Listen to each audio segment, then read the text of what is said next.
Welcome back to On the Record. The subject is UFOs. We're about to see part of a documentary. John, perhaps you could introduce it. It deals with the 14,000 cattle mutilations that happened. That's right, and we were particularly prevalent around Colorado, New Mexico, Arizona, and Utah. And it was a documentary made by Linda Moulton Howe for the CBS affiliate in Denver. And let's take a look at that now, a piece of it. Colorado are going to die each year from hard winters, disease, lightning strikes, predator attacks, and other natural causes. But in northeastern Colorado, another favorite spot for the mutilators, Tex Graves, former sheriff of Logan County, insists the 93 mutilated carcasses he investigated were not natural deaths. The very first one we had was southwest of Sterling.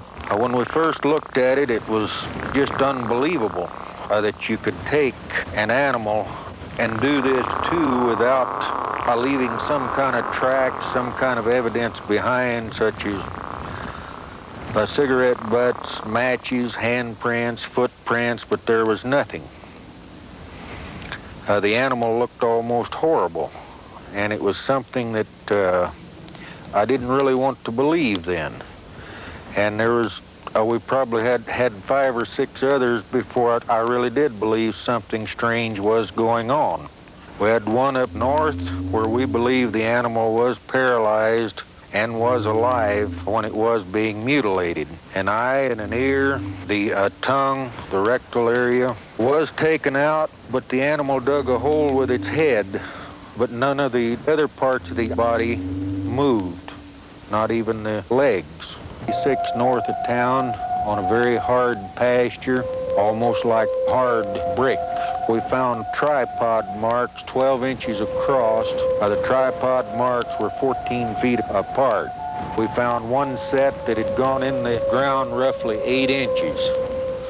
And it would take a good post hole digger or shovel to dig in like this. It indicated something very heavy had sat down in this area, yet there was no tracks leading from it nor to it. Almost nightly when this was going on, we could pick out a very brilliant, huge, brilliant light in the sky. We had a newsman take pictures of it with a very high-powered lens, but all we got out of this was the movement of it and the light showing very brilliant. Several times we observed smaller lights come out of this aircraft and then come down toward Earth. This huge, brilliant light would hang in the air, and then when it would move, it could move up and down, backwards, forwards, travel very rapidly, and after a while, these smaller lights would join up with the larger one, and then they'd disappear. Lou Gerardo is the chief investigator for the district attorney's office in Trinidad, Colorado. Extraterrestrials are the ones mutilating animals. What do you think the implications are then for this planet? Throughout the mutilations, all of us involved have been concerned with the possibility of the mutilations going from animals to human beings. Understandable. Thank God to this point it hasn't happened. Whatever they're doing with the portions of these animals they are taking, I haven't the slightest idea. There's a reason for it. It's not haphazard. There's a pattern to it. I don't know. I think it's a wait-and-see game. What else can we do? If we do have beings from outer space doing this, with the capabilities to do things like this, what can we as a human race do? If they have the knowledge and the technology that it looks like they have, we're powerless. So maybe it's a wait-and-see game. I can't see anything else to do. Well, he says the mutilations have not gone from animals to humans yet. You agree with that? There have been some humans. It's a very, very sensitive subject. I'm going to steer away from that. But I will tell you that since the beginning of this year, there have been over 200 animal mutilations on Long Island. It's supposedly a big secret. I know that there's 4 major law enforcement investigators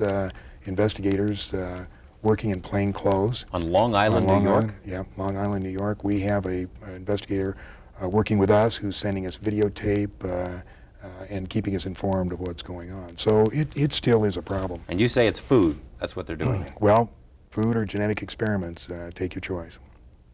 Now, it hasn't gone maybe to the point of where they're mutilating humans, but you do believe there are abductions. And you also believe that at one point there may have been some kind of a clash between American military forces and these UFO That's people? one of the stories when we began to discover what I call the Grand Deception. Was in 1979, and apparently there was some kind of clash.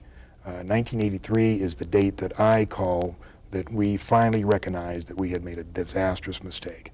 And that's when MJ-12 realized that they were in deep, deep trouble.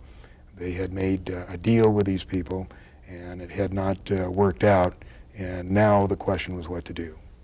You got about a minute left. What would you like to say to people out there to prepare them for it? Now, you've made allusions a couple of times when I've had you on the program that something is coming. We've heard that before, something is coming. Why do you think something is coming? What's coming? And how should we get ready for it? There's really no way to get ready for it. The reason I think it's coming is because I have contacts within the government that tell me that they're bracing themselves for something, but they're not going to tell us about it. George, maybe the cover-up was in our best interest, maybe not. Maybe the government underestimated the intelligence of the American people and decided we just couldn't handle it. But let me tell you this, the truth is still the truth, and nothing can change that. Not the military, not the government, and not me. John Lear, thank you very much. It's always a pleasure to have you here, and I'm sure we'll have you back again. Thank you. Thank you as well. See you next week with more of On the Record.